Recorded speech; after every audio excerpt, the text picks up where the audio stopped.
Okay, we were talking about Dynasty. Can you talk about the clothing line that was done during the run of Dynasty? God, you bring up things that I've practically forgotten about or tried to. We did a tremendous amount of merchandising, all with the name of Dynasty on it. Um, it was. It's funny that I don't think about that. It's really was amazing. They chartered a private plane and flew the entire cast to New York for the launch, and I had my name on about 6 different collections. The launch was at Bloomingdale's. They had only hired 100 security guards, thinking, how big of a crowd can it be? They started by 6, 7 o'clock the night before. People were camping on the street, sleeping bags and things, waiting for the store to open the next morning.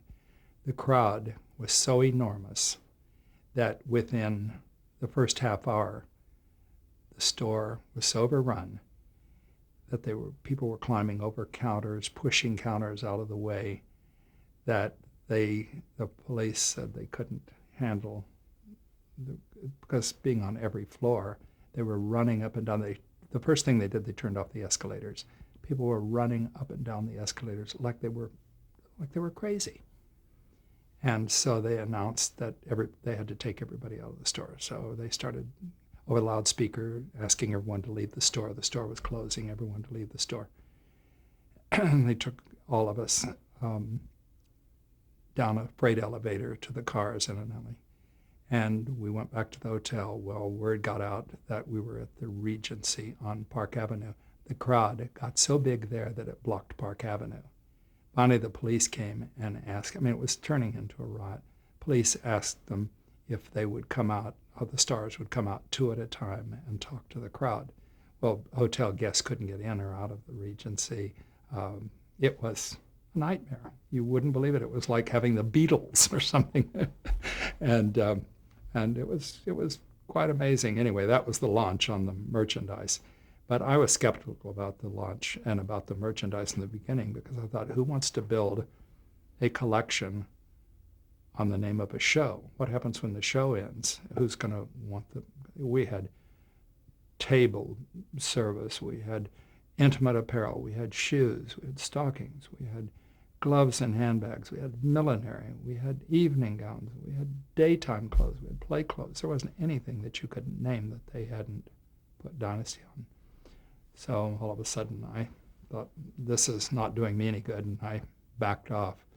Well, the good thing that came out of it is I ended up with a collection, a suit collection, which I had for a number of years, which paid very well and was wonderful. I was very happy with that. But the launches that were done, the launch here for the merchandising was just so spectacular. It was bigger than a premiere or anything. They just did these vast, enormous parties with fashion shows, and really, really amazing. Did the line succeed in the long run? Like I thought by the time the show was ending, but as the perfume company, I said, well, what's happening? Forever Crystal is going down the drain. They said, yeah, but we've made $10 million off of it. We don't care. So it was very successful. The biggest launch of all was in Chicago. Marshall Field did the entire store as with Christmas with the Carringtons. They had mannequins made to look like every character. Every window was a different scene with the Carringtons, with something. One was Linda Evans at a dressing table in a negligee. Another, the big, huge corner window, was the Carringtons' living room with a gigantic tree with all of them like Christmas Eve with servants with trays of champagne, and just unbelievable, the entire store. And the funniest thing of all is one night it was freezing and snowing really hard, and it was terrible. And I wanted to look at the windows, and I went out, and there were 2 little ladies bundled up like Eskimos looking at the big window.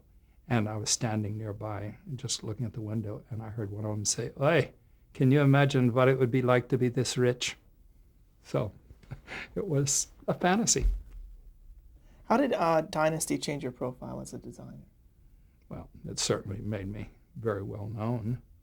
Um, I suppose, as some of my publicity says, and some of the articles I've had, that with that many people looking at a show weekly, something like, I think something like they figured 40 million people or something saw Dynasty. And week after week, year after year, to have somebody seeing your clothes, plus all of the interviews, all of the magazine articles, all the plus. I mean, I've got boxes full of interviews, things, full pages. Just, I didn't even have a publicist. Everyone was so crazed for anything about Dynasty. After the show ended, there was a TV movie reunion of Dynasty a few years later. Do you remember what you did for that? Yeah, they should have spent more money on a script, because it was really a disaster. It was silly.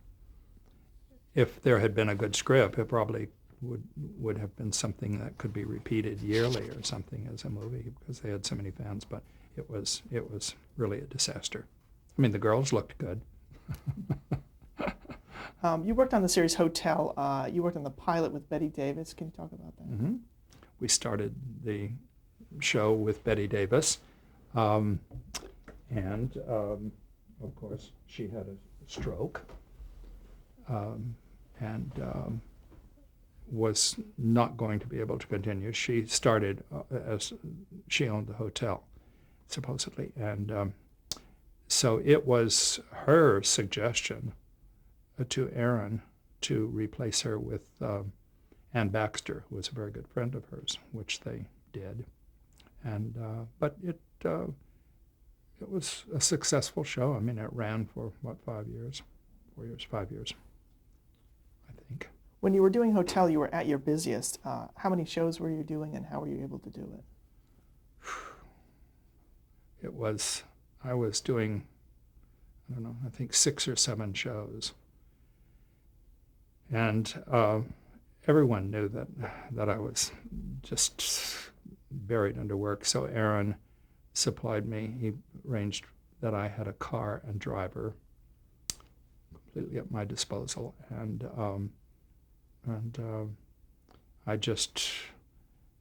I had 40 people working for me.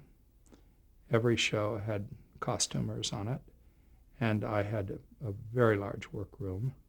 I had shoppers.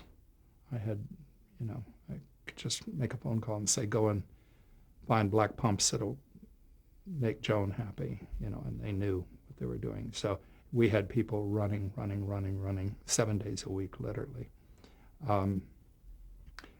I think one of the typical things today, I had a very well-known writer. She wrote for Wall Street Journal, and she called and to the producer's office and said they would like to do a profile on me doing all the shows, and she would like to follow me around for a couple of days. And I'll make this short. And so she arrived, and I spoke with her. Joan Crone, she's a very well-known, she now is editor of Allure, I think. But she said, well, she would meet me the next morning. She said, how about 10 or 11? And I said, no way. I said, I don't even know where I'll be by 10 or 11 o'clock. I said, I'll pick you up at 7 o'clock. And she said, what? And I said, yeah. I said, I'll pick you up at 7, and somewhere along the way we'll have breakfast. Anyway, we went to a hotel at Warner Brothers because Ava Gabor was shooting that day, and had to solve all the problems with her. Meanwhile, they were calling from the Colbys set.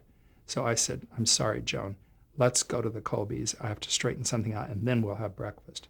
So we went to the Colbys, and then I thought, I better take care of Dynasty. So we ran to Dynasty, and while 2 sound stages away, they were shooting Love Boat. I said, I've got to go over there because there's a little bit of a problem. I went to Love Boat, And then they informed me they had switched the schedule, that I had to have an outfit for Linda Evans the next day. So I said, I've just got to go and do a sketch and have Linda approve it and get the fabric. So I did a quick sketch in the wardrobe department. I took it to Linda. She okayed it. I said, I've got to buy this fabric and take it to my workroom. We get there, and she sat down, and she said, I am not moving. This is 1 o'clock now. She said, I am not moving until you at least give me a cup of tea and a cracker. She said, you promised me breakfast since 7 o'clock. Anyway, so I got her something to eat and everything. That night, she said, I don't need to follow you around anymore. She said, just tell me something honestly. And I said, what? She said, did you stage this for me? I said, no, darling, this is the way I live my life. So that's the way my days were. They were just madness. Can you talk briefly about the two leads of Hotel, James Brolin and Connie Salica?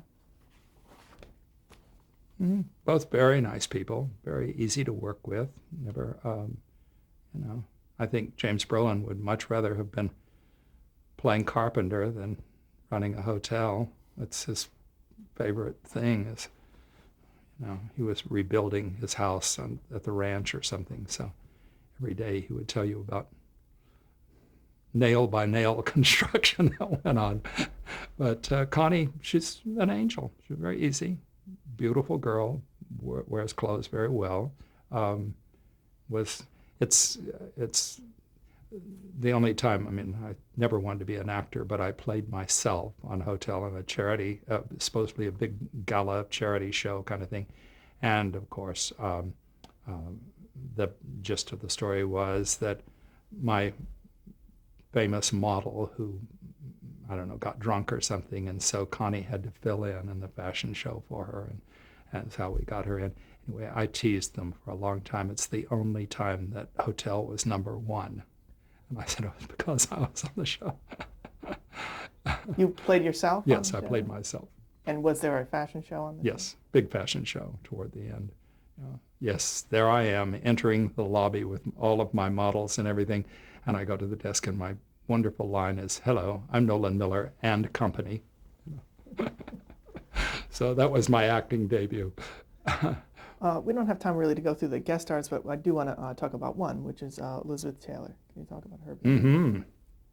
I was thrilled when I had known her, but when I got to really work with her was great. It's the first time that I think I'd made an evening gown for her before through a store, through Saks or through Neiman's, I think, that she had ordered it from my collection.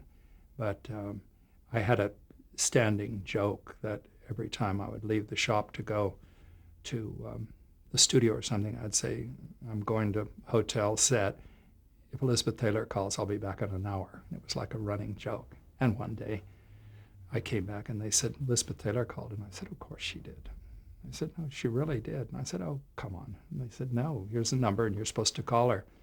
So I told everybody, if Elizabeth Taylor is not on that telephone, you're all fired, all of you. No, she was. And we became great friends, and she's wonderful. Do you remember what you designed for her for Hotel? Oh, she had about 8 changes, I think. And I did sketches. She loved them and everything. The thing I remember most about it is because she was a star, supposedly in the thing. And she was supposed to have fabulous jewelry. Well, they were renting jewelry. And somebody arrived with a briefcase full of jewelry handcuffed to his own wrist and everything. And they opened it, and Elizabeth went through. It was all pretty puny.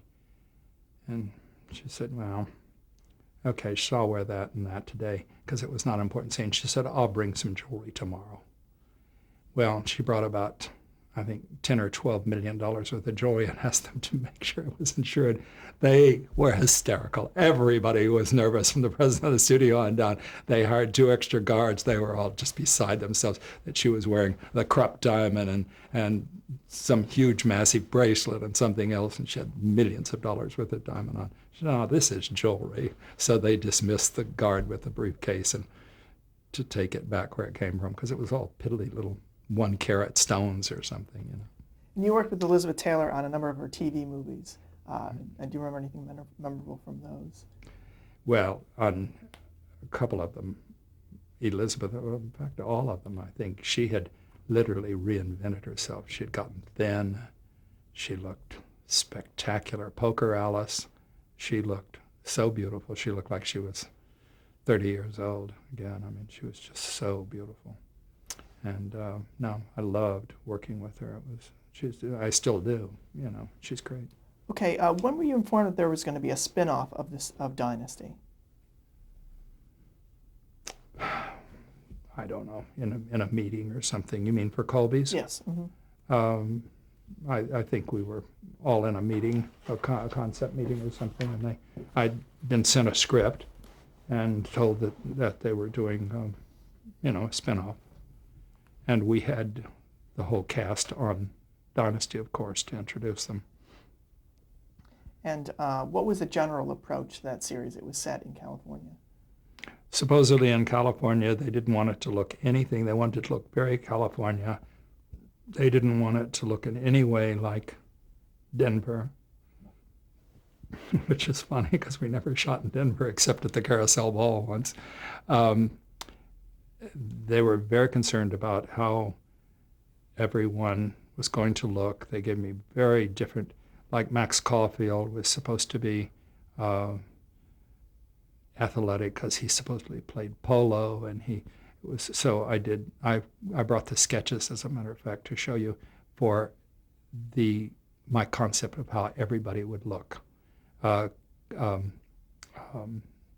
Stanwyck was the only one who had really elegant clothes, and Sable, she was most of the time in white, but like in silk shirts and pants, and she drove a convertible, a Rolls convertible, and Charlton Heston put him in a lot of sports jackets and ties rather than dark suits and things. We tried to make him look much more sort of casual. Now, John James was already on Dynasty and going to Colby's. He looked the same. He still wore dark suits and things, pinstripe suits and everything. Can you talk about working with Emma Samms? Yeah, Emma Samms came into the show to replace, she became Fallon, which I don't know how, if the public would buy that, then they buy anything, because Pamela Sue Martin wanted out of the show. She was getting married, and she was moving to South America, and they brought Emma Samms in as Fallon, and we didn't miss a beat. It's like a soap opera. Somebody's been dead before, and they bring them back. And, what was Emma Samms' taste in clothes? Well, Emma Samms looked totally different than Fallon, than Pamela Sue Martin. Pamela Sue Martin was thin, and a little bit wild, fun. She had a great sense of humor. She was very mischievous, and Emma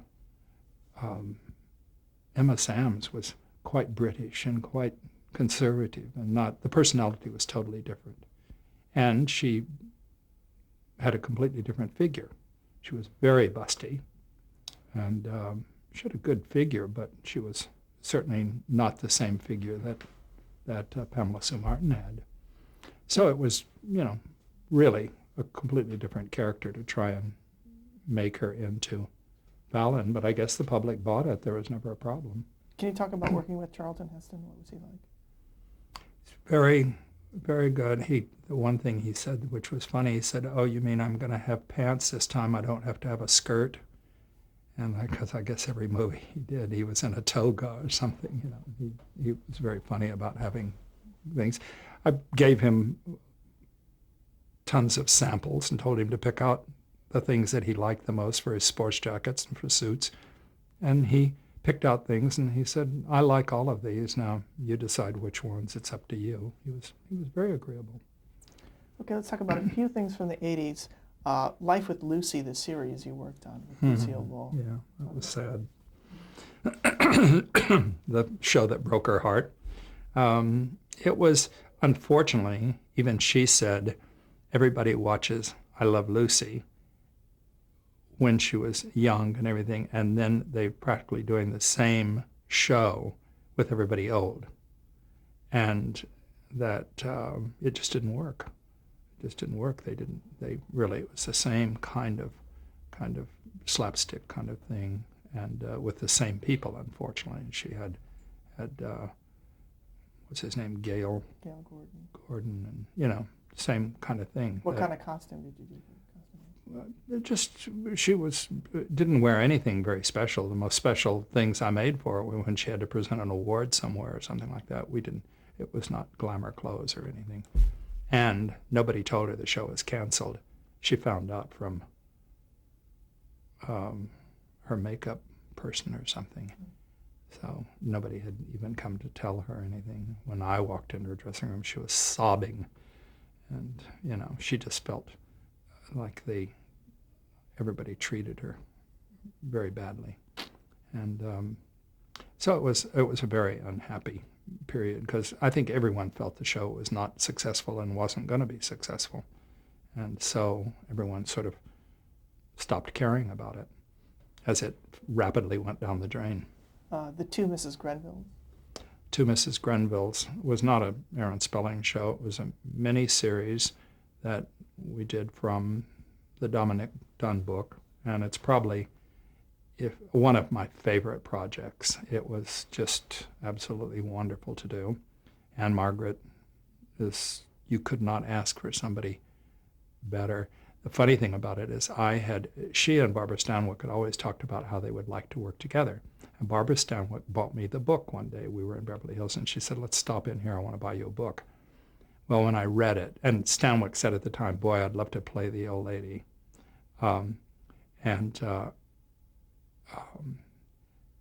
So I read it, and I flipped over it. So I sent it to Anne Margaret, and I said, "You and Stanwyck will be wonderful in this."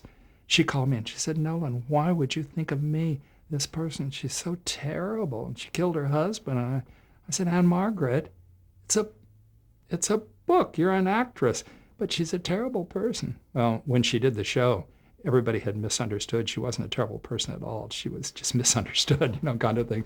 But she read it, she loved it, and then, lo and behold, the director who directed it, John Ehrman, brought the script to her and said, "I want you to play this." They asked him to direct it.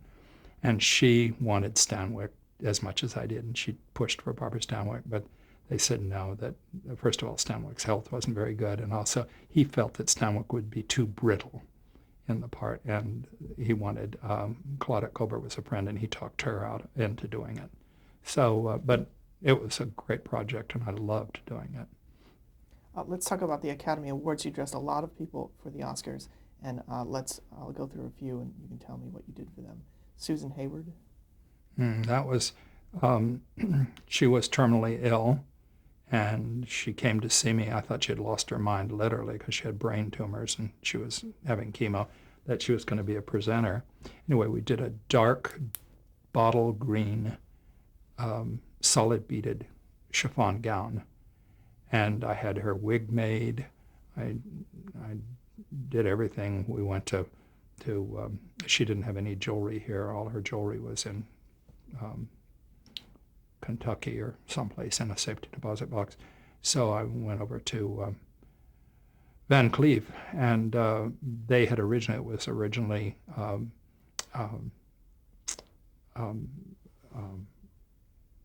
Bill Rooser, and he had made all of her jewelry originally, and the manager at Van Cleef, had worked there when Susan was a great customer. He said, "Here, take anything you want." He put like 6 trays of diamonds out on the counter and said, "Pick anything you want." So we put her together, but that night she was so bad that there was a nurse with her at the backstage, and they had given her a shot, and she kept saying, "I don't think I can make it. I can't make it." And Charlton Heston was presenter with her, and he said, "Yes, you can." He said, "Come on." He took hold of her arm. He practically carried her on. He told me later that he just practically carried her out, holding her by her arm. And but she said she did it because she said, "It's the last time the world will see me, and I want to look great." And she did. Nobody thought she was ill. She looked so good. So. Tatum O'Neal. Tatum O'Neal was an 8-year-old terror. She came in, and she told me exactly how she wanted to look because Ryan was going with who's the rock singer from um, anyway, his ex-wife, who was very chic. Um, um, anyway, Tatum knew exactly. She wanted to be in a man's tailored suit, and she said, I want to do this. And she put her hands in her pockets. She said, I want to walk out and do like this. And she knew exactly how she wanted to look. It was her idea. And we made the suit and the whole thing. I think we stopped her from wearing a bowler. She wanted a bowler, and she wanted the whole thing. And everyone said she was going to look like an 8-year-old midget. But she was very cute. Whoopi Goldberg? Whoopi Goldberg, I did her clothes in Soap Dish.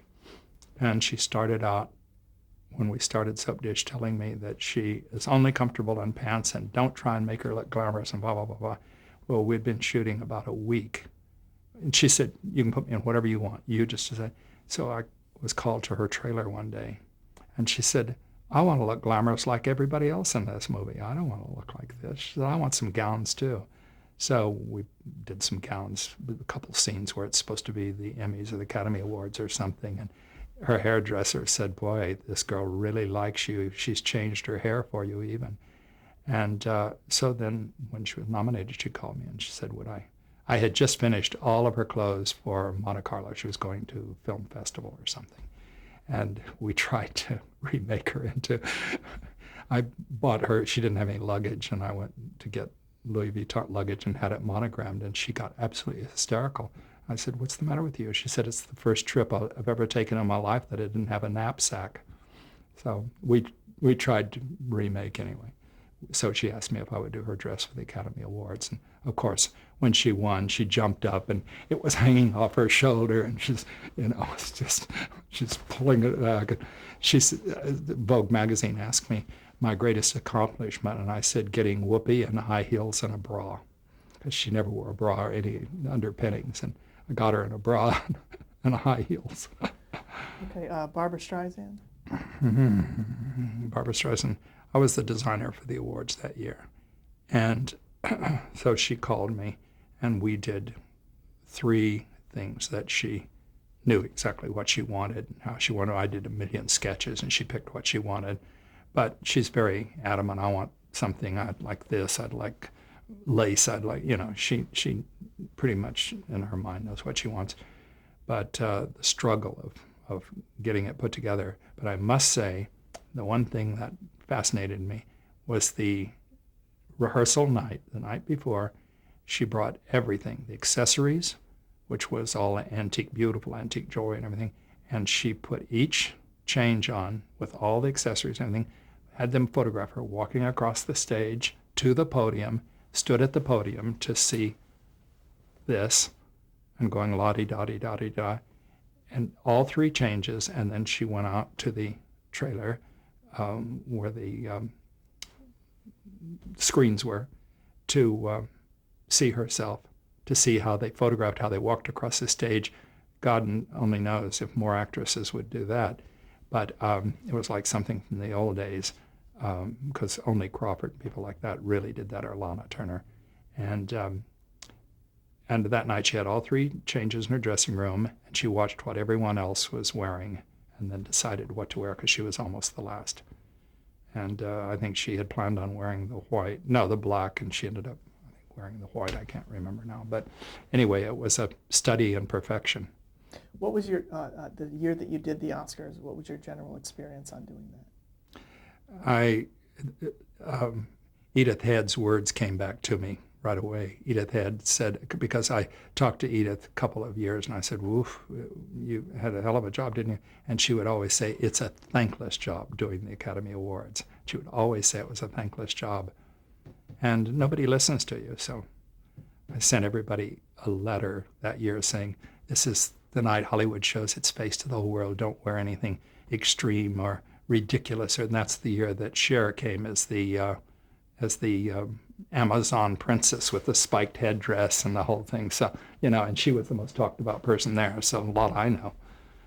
And she's still you know, clips of her, you know, are still being shown constantly as you know, she looked silly, but she got talked about. That's what she wanted. Okay, we're going to stop there.